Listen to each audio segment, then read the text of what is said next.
Hei vaan kaikki ja tervetuloa uuden retkeilyvideon pariin. Olen tällä kertaa täällä Tiilikkärven kansallispuistossa Rautavaaralla. Saavuin ajomatkan jälkeen tänne Sammakotammen parkkipaikalle. Tälle päivälle ei ole muuta tavoitetta kuin päästä tuonne Venäjänhiekalle ja viettää siellä ensi yö. Tiilikanjärven kansallispuisto on mulle sikäli tuttu, että mä oon käynyt täällä, onko se nyt 6 vai 7 vuotta sitten Minnan kanssa. Silloin oli toki kesä. Nyt on syksy, nyt on harmaata. Mä toivon, että aurinko vähän paistaisi tässä 3 päivän aikana, niin saisi vähän kuvattua tuota ihanaa ruskaa. Sen pitemmittä puheitta nyt on aika lähteä kävelemään kohti Venäjänhiekkaa.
Olen tässä nyt saapunut Venäjänhiekalle ja laittelen riippumattoa pystyyn.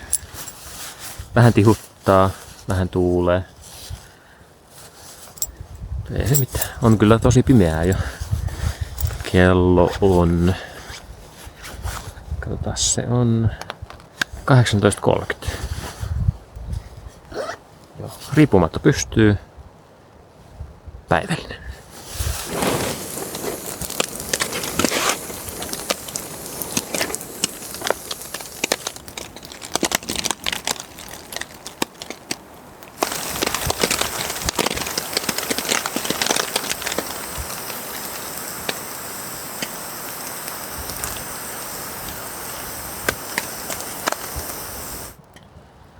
On ollut aika sateinen ilta. On ripotellut tässä koko ajan. Päivällä on nyt syöty. Viimeis kun katsoin kelloa, niin se oli vähän vaille 9. Ajattelin laittaa herätyksen kello 6.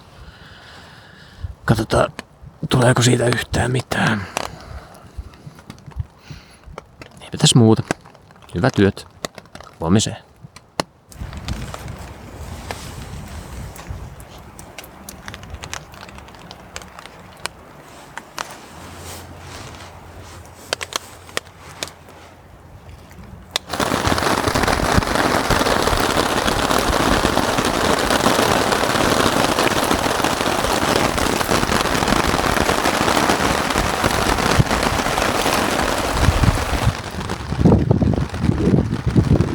Aika erikoista, että tuulen suunta muuttuu ihan täysin tässä yöllä. Ja sade on ihan törkeen kova. Mun edessä oleva kohta on kohti ihan vedenpeitossa.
Aamu siellä veneen hiekalla oli kyllä aika erikoinen.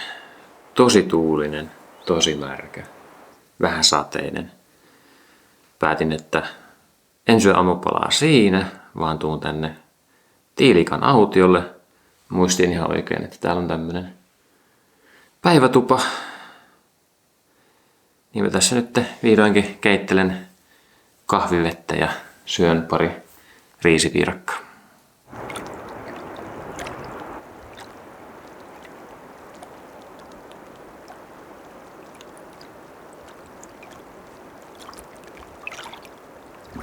Vähän se aurinko siellä paistaa pilvien välistä. Mutta ehkä tärkeintä on se, että fiilis on hyvä. Tuun nyt tähän Koirakiven notskipaikalle. Joo. Ei hassumpaa. Kiva, kun täällä on näitä hiekkarantoja vaikka kuinka paljon. Esimerkiksi tässäkin.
Joku tarkkasilmäinen on saattanut huomata, että mulla on jalassa eri kengät kuin viimeksi. Isojarvella mulla oli Vivon Magna FG, nyt mulla on Magna Forestit. Näissä on se ero, että tuo yläosa on pintanahkaa, eli sen pystyy rasvaamaan. Ja sitten toi pohja on Michelinin. Se on tikattu tuohon nahkaan, tekee siitä kestävämmän ja helpommin korjattavan. Näissä on tää pito kyllä vielä parempi kuin niissä FG:ssä. Tiilikkajärvellä nämä polut on ollut tosi juurekkoisia, kivisiä ja mutaisia. Mä rasvasin nämä kengät ennen kuin lähdin matkaan. Enkä sillattis varannut noita mutakuoppia. Ja jalat on pysynyt kyllä täysin kuivina.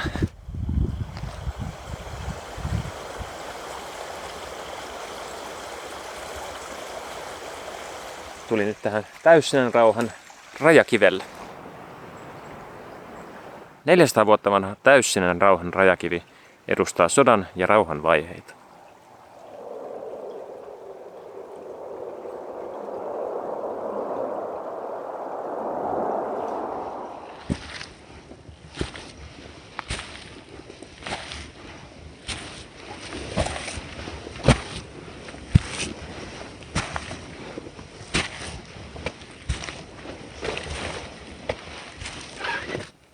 Saavuin nyt tänne Pohjoisniemeen.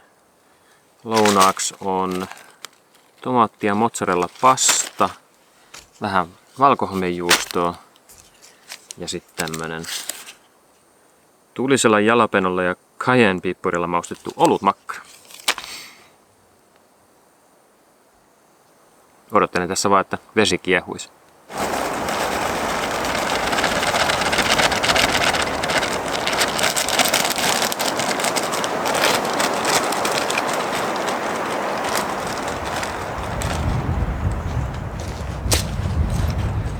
Nyt matka jatkuu kohti Kosevan autiotupaa ja leirintäaluetta.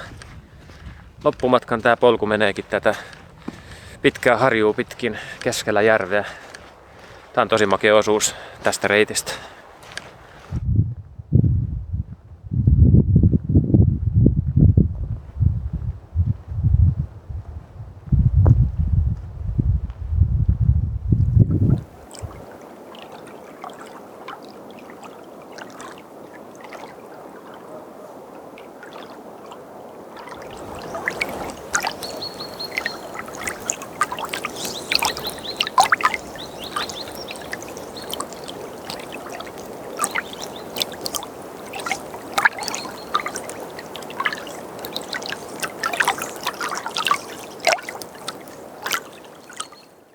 Koseva on saanut nimensä 1970-luvulla suositun Kaseva-yhtyeen ja suomalaisen Koskenkorva-sanan yhdistämisestä. Onnettomalla rakkaustarinalla ja kyseisen nimen omaavalla juomalla on ollut merkittävä vaikutus nimen historiaan. Kurkataanpas sisälle.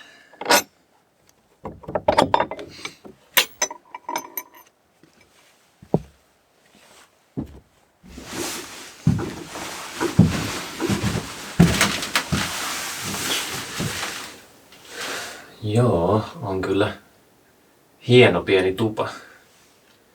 Täällä on jonkinlaiset patjatkin, mutta mä varmaan vietän tässä vähän aikaa iltaa, mutta en mene tänne nukkumaan. Riippumatta vaan jonnekin tonne ulos.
Katson tässä karttaa tarkemmin ja näyttäisi siltä, että Pohjoisniemen ja Kalmoniemen yhdistää ylitysvene. En ole tuolla koskaan käynyt, mutta olisi aika täydellistä, jos siellä tommonen olisi. Kyllä mä ainakin käyn katsomassa, että minkälainen se on. Siitä pääsisi nopeasti takaisin Venäjän hiekalle. Mutta nyt kamat rinkkaan ja menoksi.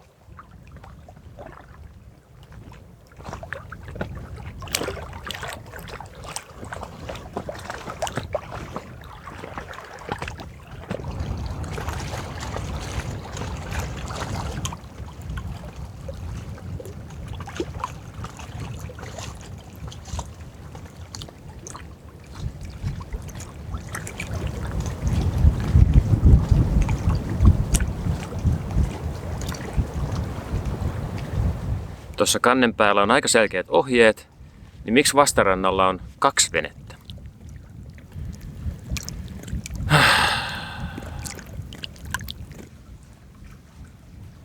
No ei auta muuta kuin kävellä takaisin sitä reittiä, mitä tulinkin. Kiitos sille, joka jätti vastarannalle molemmat veneet.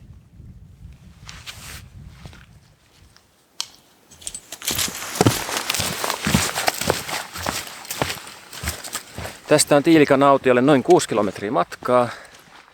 Ajattelin pistää vähän lisää pökköä, pesää ja vauhtia peliin. Niin otin Devoldin Brace-karaston pois. Otin sauvat avuksi. Nyt isompi vaihde silmää ja ei muuta kuin menoksi.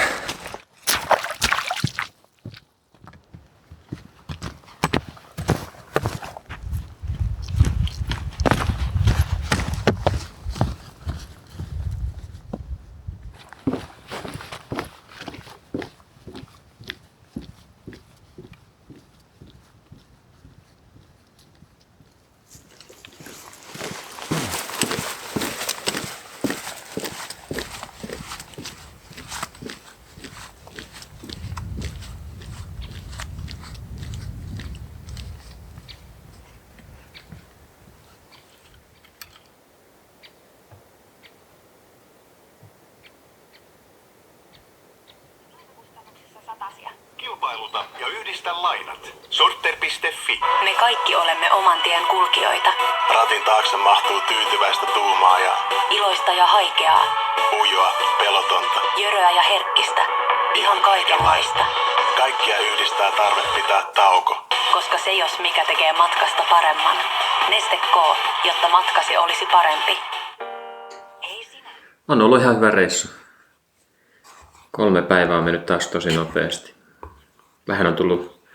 Vähän on meinannut tulla vettä niskaan, mutta ei pahasti. Syön tässä lounaan ja jatkan sitten tonne Uiton kämpälle.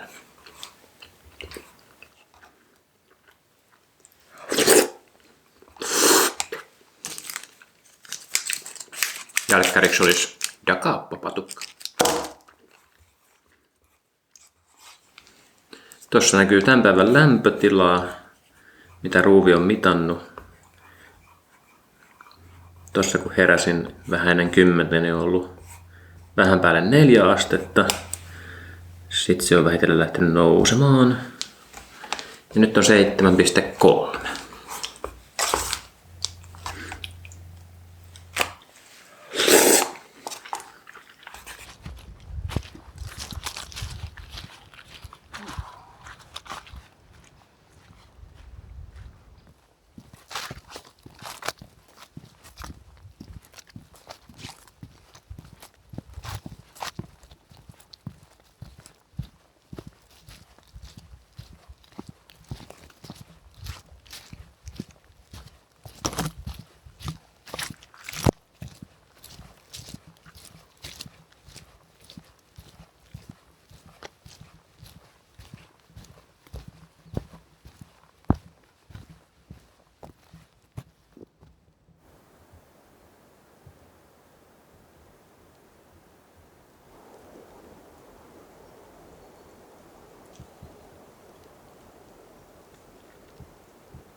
On ollut kyllä mielenkiintoinen reissu. 3 päivää on mennyt tosi nopeasti. Se ensimmäinen yö oli kyllä semmonen, että lupaili tästä erittäin vaikeaa ja haastavaa reissua. Mut sit kun pääsin sinne Tiilikanaution päivätupaan vähän hengittämään ja kuivattelemaan, niin sitten on fiilis vaan mennyt parempaan suuntaan. Sammakkolammelle on enää 3,5 kilometriä. Sen jälkeen ajomatkaa Vehmersalmelle noin pari tuntia. En tosiaan asu siellä, vaan ollaan avovaimon kanssa kylässä hänen isoäidinsä luona. Mutta siellä pääsee sitten saunaan. Saunaa mä odotan kyllä aina tosi paljon. Vaelluksen viimeisenä päivänä. Se on kyllä semmonen puhdistautumisriitti oikein. Tää osuus tästä reitistä nyt sitten meneekin Sammakkolammen itäiseltä puolelta. Silloin kun lähdin sunnuntaina, niin se reitti seurasi sitä länsipuolta. Jos muistan oikein, niin tää on aika helppo osuus. Aika paljon pitkoksia ja muutama pätkä suota.